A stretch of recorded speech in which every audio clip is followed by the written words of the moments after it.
In this video, we're going to get to know Qamaq's chat and create your first channel so your company's conversations stop being piled up all in one place. Because the problem with work chat was never talking, it's finding afterwards what was said. And the solution is simple. Every conversation has its place. From the dashboard, in the left-hand menu, we open Workspace, and we select the Chat submenu. Once the chat page loads, the first thing we see is the sidebar on the left, which is the map of everything. Below that, we have channels, which are the conversations organized by topic, where the corresponding team joins in. Underneath, we have direct messages, which are your one-on-one conversations with a specific person.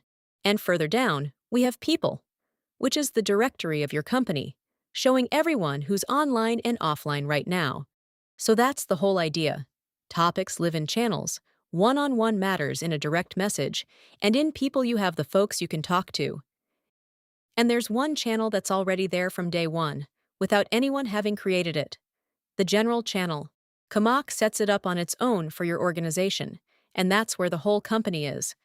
And look at this, because this is what makes it different from any regular chat group. Nobody adds you to general. If you're part of the organization, you're part of the channel, and that's it. When a new person joins the company, they show up there on their own, without anyone having to remember to add them. The channel doesn't depend on someone keeping a list up to date. And there's the other side of it. Precisely because the whole company is in the general channel, not everything can go here.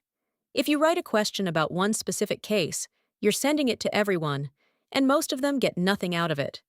When that happens often, people stop reading the channel, and then it's not even useful for the important stuff. That's why, when a conversation matters to a group, and not to the whole company, that conversation is asking for its own channel. And that's exactly what we're going to do now. In Channels, we click the Add Channel button, and Create New Channel opens. Before the name, the first thing it asks for is the channel type. There are 5, and it's worth understanding them, because they're not just a different icon. General is the everyday one, for a team's work conversations. Random is for informal chatter. Department and Project will ask you to choose which department or which project the channel belongs to, and it stays linked to it. An announcement is the one that changes the rules the most. There, only the people you designate can write, and everyone else just reads. So it's useful for announcing something without the channel filling up with replies. Hours is the channel for the team running one specific project. The M&A playbook, so we choose project. And watch out for this, because the screen doesn't warn you while you're creating it. The channel type cannot be changed later. Once the channel exists, that field is locked. Once we pick the type, we move on to the second step. The details. In channel name goes the name. Since this is the project's channel, we call it Projime Playbook. And since we chose project, it also asks which project it belongs to.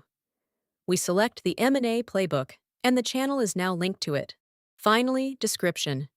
It's worth being clear about what gets discussed here, because it's what someone will read if they're unsure whether this is the right channel.